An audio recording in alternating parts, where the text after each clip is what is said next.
Meanwhile, Tucker Carlson, you've all heard the news, and I'm not going to sit here and tell you what happened to the man because you already know it. I don't even care. I don't give a damn about CNN now or Fox. So Tucker Carlson said something really interesting though. Kind of makes me wonder if some of his people might be listening to Archaics. Of course, I'm not taking credit for anything Tucker Carlson said. It's just a coincidence. But the man was showed up on somebody else's show after he had been ousted from whatever, his little pedestal as the last conservative hero. I don't know. But Tucker Carlson, his answer was very interesting.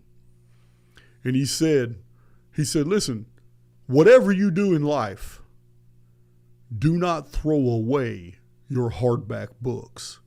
Do not throw away your history books. And the host of the show asked him, it's a good thing to keep books, keep our stuff. And Tucker was adamant. He says, we were all told a lie when they brought the internet to the public. We were all made to believe that information was going to be at our fingertips and that we were going to have all the information we needed. We can go in any direction we needed, but it was all untrue. Tucker Carlson said the exact same thing I've been telling you guys. The internet, from the beginning, was all about the control of information. Yeah, there's a lot to be learned, but listen, this is the phenomenon that people have come across when they come across Archaics. Many people have come to the Archaics channel, listened to 10, 15, 20 minutes of a video, hit that wall of cognitive dissonance because nothing here comports with anything they have ever been raised to believe. All these wild internet theories, they don't make sense. And they're chasing, people are just jumping from theory to theory to theory, and nothing really just grabs a hold of them. They're all very interesting, but they all kind of lead to nowhere. Very few people are applying logic trained and trying to figure out, the chain of custody on data and information and trying to turn data points into data sets. Then they come to Archaics and they find that all this has been done for them. They just have to be patient and get through the presentations. And it is so alien to anything that they have ever come in contact with, things they have never heard. Many people go away for the simple fact is, you're the only one in the world talking about the Phoenix phenomenon. It got to be untrue. You made that shit up. They don't want to look at the sources. They don't want to see how far the sources go back, how prolific they are. How many hundreds and hundreds of data points had to get put together for just one data set. But the Phoenix phenomenon is supported by multitudes of data sets.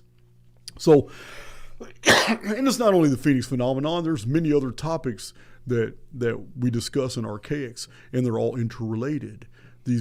How this holography is actually the framework of ancient and modern calendars, and how calendars aren't what we think they are.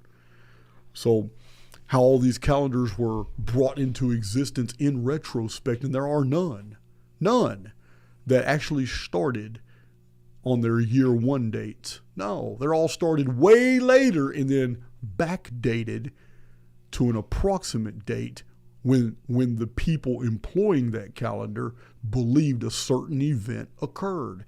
And ordinarily, it's a certain event that is entirely hearsay. So, the Archaics platform here, this channel, it has secured the ire of many other YouTubers. Not just YouTubers. There's quite a few on Reddit and BitChute that don't like Archaics either, and this is understandable. It's nobody in the Galactic Federation likes this data, and more people are going to be coming into contact with the Archaics material because we're spreading our internet, our footprint. We're spreading out, and I'm not going to back down. Becoming more and more aggressive the more we hear the idiocy that's being promoted across all these platforms. There's no call for it. So I'm just putting people on notice that if you're promoting an idea, concept, or theory that you are unable to support, then you need to beware, because I may just reach out and you may be the next person I just go ahead and dissect. Because if nobody is going to publicly challenge me on the Phoenix phenomenon, I've been calling people out for a long time now. Hey man, you know what? Somebody needs to come forward. I don't care if it's a whole panel of people. All come together and write a thesis as to why the Phoenix phenomenon is untrue and that I made it all up. Then please, I will publish that on my channel. And then I will give answer. I'll wait about a month or so. I'll let people read it all. I'll let it get a full play. And then I will give answer. But I'm telling you, the entire YouTube scape and internet is absolutely full of garbage research. And this was the full intent of the creation of the internet itself. It's a control mechanism. And that control mechanism is the same thing it's the same thing that Charles Hoy Fort warned us about. It is when the government throws a lot of variables out there. And they know many of them are interesting. And they have imaginative individuals in government, in these think tanks, and they come up with these concepts. And sometimes other concepts and theories are created to support the ones that have already been put out there. This is all by design. And every decade, more and more of these theories are promoted and put out. And sometimes individuals not connected to government, they put out some interesting theories and stuff. And then government operatives empower them. Then all of a sudden you find out, damn, how is this little troll here who has some weird idea all of a sudden funding all these trips to all these exotic places where he can go talk about them when he's got almost hardly no subs and no viewership? Who's paying for all that all of a sudden when instead of putting out all this stuff and attacking people? This goes on platforms everywhere. The control systems are threatened by individuals that come around and are able to examine a premise and to expose its falsity. It's very easy to do. And it's very easy to do simply by asking the right questions. We don't need to do a lot of research. Every theory promoted across YouTube and all these other platforms can simply be scrutinized by asking the right questions. And when those promoting those ideas, concepts, and theories cannot answer, in a sufficient way that a reasonable trier of fact would be able to agree, then it's just hearsay. It's make-believe. It's fantasy.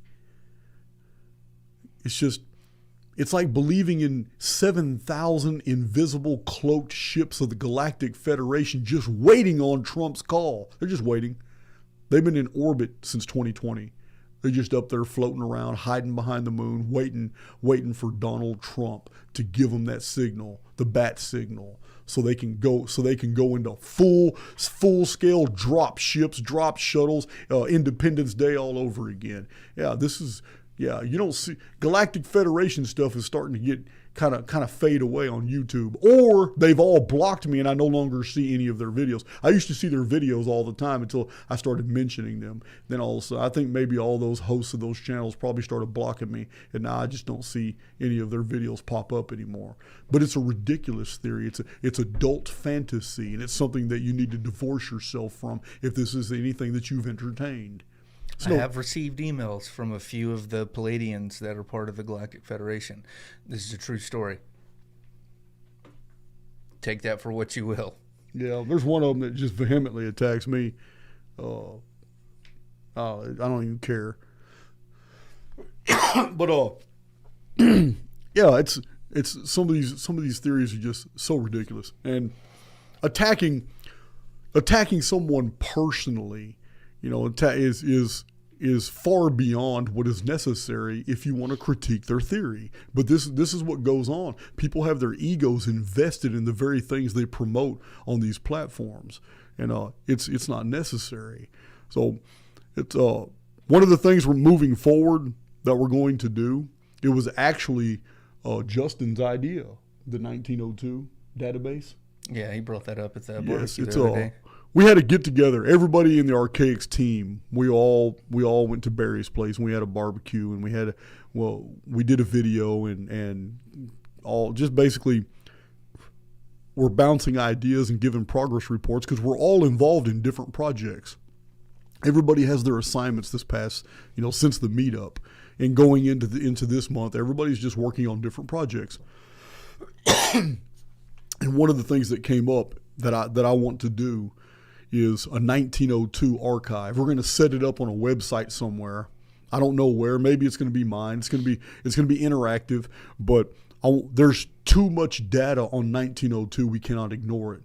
My emails alone have hundreds of images and PDFs of newspapers that people all over the world have sent me in the past 2 years, ever since my 3 1902 videos were released. Now I got like 7 or 8 1902 videos, but so much that no one would really believe it until they saw it, because on a national and on an international level, the newspapers almost omitted any references to anything unusual happening in 1902.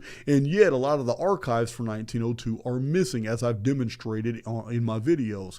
However, on a local level, people have been flooding my email with all kinds of pictures and PDFs of what was recorded in the small gazettes, in the little newspapers that they have microfiche copies of what happened in their community in 1902. Someone else brought to my attention how unusual it is that across the United States there are all these old cemeteries and there's all these old headstones, and many of them focus on the years 1890 to 1902. And they have few headstones from prior to 1890 and few after 1902, as if that 12-year period was particularly gruesome to the point where so many people died, they just buried them in clusters. I don't know, but it was brought to my attention. I think it's very interesting, and it's something we're going to explore. But yeah, Tucker Carlson's comment is very real. So I was impressed by listening to it. He's absolutely right. He's absolutely right. The internet. This is the value of the Archaics research. I know a lot of my newer listeners here have never heard me say this because it's been a while. But all my Archaics veterans know my first 300 videos, I used to hammer it into you guys. You have to remember, all my published books, all my unpublished books, my free and paid for PDFs of research, my whole super pack, all my research notes, every video on Archaics, everything, not one single data point taken from an internet source. Remember, guys, always the original books and reports. And that's the value of Archaics.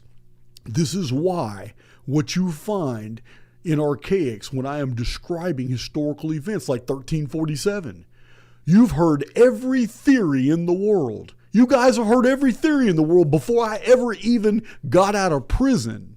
Before I ever started a YouTube channel, you guys were already exposed to every theory in the world as to what the Great Black Death Plague really was. You were.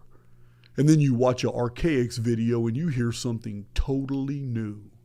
In the Archaics video, you hear that the historians of the day in 1350, 1352, 1370s, the people that were alive during the Great Black Death Plague, they don't agree with what the modern historians after World War II say happened in the Great. Because after the Nuremberg trials, all the references to the Great Black Death Plague say the same thing.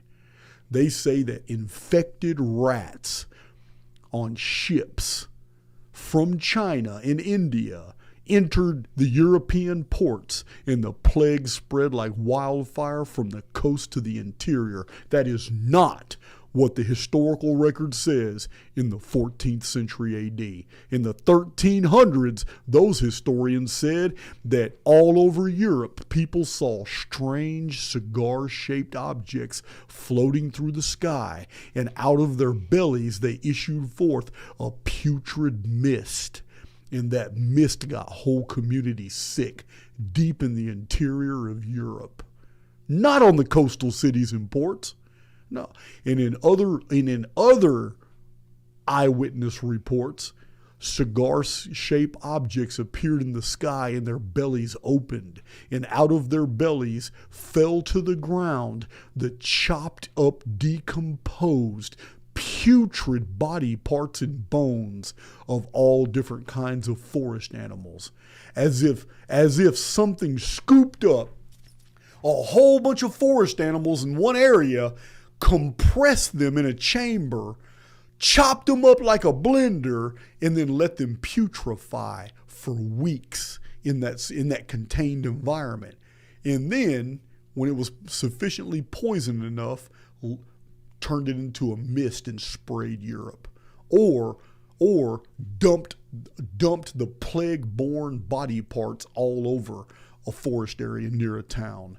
This is the historical record. This is what you heard from Archaics. And over and over and over and over, I have provided many, many examples in my earlier videos as to what you heard on the internet is not what was known in the historical record prior to the Nuremberg trials.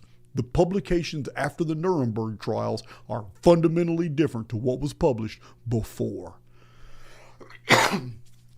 We'll take another case in point. Many of you are familiar with the 1908 Tunguska blast explosion that you were told was a bolide. Now, a bolide can be a comet, it can be an asteroid, it can be a meteorite.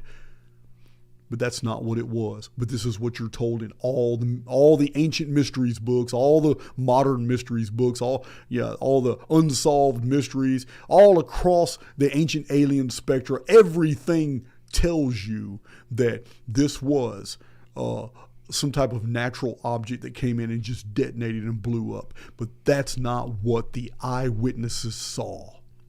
The eyewitness reports from Russia are explicit. Many people saw this object and they watched as this object detonated into a bright light and then dimmed to a low light and then traveled for a while. Then it changed directions twice before it found one of the most remote areas in all of Siberia before it detonated. Almost as if it specifically tried to stay away from all thickly populated areas. This is what the eyewitness reports were. This is what the Russian scientists collected, but it's not what's reported after World War II. The histories are different. But in 1908, that's what was seen. Eyewitness reports. It changed direction. No asteroid, no bolide of any material, no comet could ever enter our atmosphere and change directions. Not once, but twice. And basically target the area that it wanted to detonate. Yeah, didn't happen. You've heard of King Mithridates of Pontus, one of my early videos, the Poison King. Doesn't make any sense. He's about to do what every other country in the world wanted to do. He wanted to humble the Romans. He was about to do it. Everything was going in his favor. He had already succeeded in one of the greatest massacres of Roman citizens and slave owners the world had ever seen. It shocked the Roman Empire. He became the number one enemy of the Roman Republic at the time, of the Roman Republic. Mithridates of Pontus, the kingdom of Pontus on the Black Sea. Mithridates IV. He was called the Poison King. Yeah, he did that, and he did it without an army. And when he finally had an army joined by Tigranes of Armenia and many others besides, all kinds of armies from cultures from the Black Sea that the Romans knew very little about, He had a massive amount of army, and as soon as he's about to meet the legions of the Romans and he's about to hand them their asses, something falls from the sky and detonates between both armies. It is not the first time it happened. The Chinese have similar reports, and so do the Syrians. Guys, there's something that guides human affairs. And if it doesn't want something to happen, it creates a situation. This is what you find over and over and over in the Archaics presentations. And I understand many of you have not gone back and watched my earlier videos, and that's okay. That's okay. But it's in those earlier videos where I show you a whole different series of events that was recorded by the people of the time and not in the history books published after World War II. It's totally different. Tucker Carlson is not wrong. In 1989, when they commercialized the internet, by 1990 and 91, they were uploading a tremendous amount of data to the internet, but they very carefully uploaded what they wanted the public to know. And they were very, very generous with allowing the private sector to upload all the material for which they knew was false, but they wanted that falsity promoted. Yeah, one of them is the whole alien invasion idea. So all the X-Files type material was uploaded to the internet. Everything, all the Fox Mulder type material, X-Files, anything dealing with aliens being a presence in the world, anything dealing with UFO abductions and all that, the government loved that stuff, and they let people's imaginations run wild. They loved the Series V. They loved the movies Independence Day. Throughout the whole lifetime of the internet, as the internet becomes more and more prolific and more people begin to engage in it, all these wild theories are exploding, and the controllers, they love it because it's all misdirection. But in the Archaics research, you see a totally different fundamental. You see a totally different series of events unfolding. And that is that a very ancient human-hating race is living in our underworld. And they're technologically advanced, and they share that technology with the controllers of human empires on the surface from time to time when it suits their needs. And they are the ones that allow for the propagation of the false idea of alien invasion or alien species coming through our atmosphere, because we're in a containment field and there's nothing going in and out that. The internet has done a fantastic job of showing CGI images that are basically computer generated images of what telescopes are claiming to see in the color spectrum, like the Hubble telescope and all these other observatories all around the world. All these images go through CGI filters before we're allowed to see them. And for a long time, many of us fell prey to that, and we believed in all that. But now most of us are coming on board with the idea that we're in like a Dyson shell containment field, and that the sky is not real at all. It's exhibited more than enough phenomena in the last 500 years to demonstrate its falsity, that it is a multi-tiered hologram that is able to produce phenomena that we perceive as real when it's not. And the internet has pushed all these theories of alien invasion and alien abduction when the abductions are real. The implants are real. But believe me, guys, I got videos about Dr. Stephen Greer. The implants are real. I have read and seen his research and the videos of him removing those implants, and how they act with sentience, and how they have these armored biosacs that actually move away from the scalpel with intelligence. Yeah, guys, it's crazy. And then the human abduction phenomenon, the Close Encounters of the Third Kind in 1962 begins to be promoted. And then before that, 1947, the controllers needed to stage UFO crashes to perpetuate the idea that aliens are coming from space in the skies. It was all BS. Every bit of that was staged. The whole Area 51 deal, all that material came from the underworld. They've been down there all along. they're trapped here too. And then my Dark Realities video, this has disturbed many people. I even redid it. I digitally remastered that video. And now it's an old video too. I've done so many videos since then. But for those who haven't listened to it, I encourage you to go back and listen to Dark Realities Remastered. And I'm giving you basically the holography of our world, explaining to you exactly where you are and what's going on. It's all in one video. Dark Realities Remastered.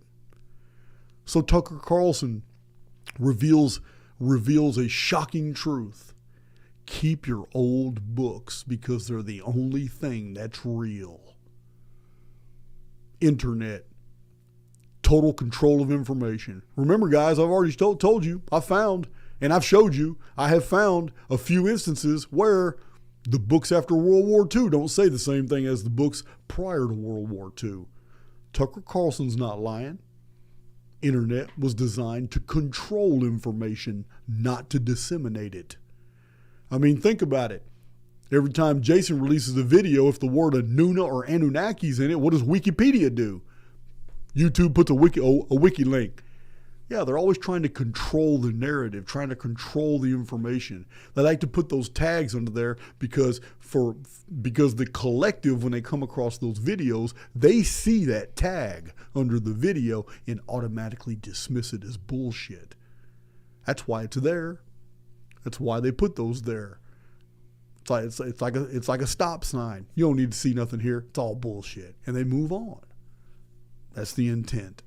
Tucker Carlson wasn't wrong. The internet was designed to control the flow of information. And it's done a fantastic job of creating theory after theory after theory after theory to keep people busy so they don't ever just stop and start researching things that are pre-World War II. Man, you know what? I just want to I want to go into a library. I want to go through the card catalog. I'm going to find all the books that are from the 1910s and 20s, and I want to see what they got to say about world history and all that, and compared to what you find on the internet. Good luck finding them, though. I got a hell of a collection, but you're right. You go to I've been to almost every bookstore in this part of Texas. Yeah. And it's anything before 1960 is almost impossible to find. You're right. They're phasing them out. There's no doubt.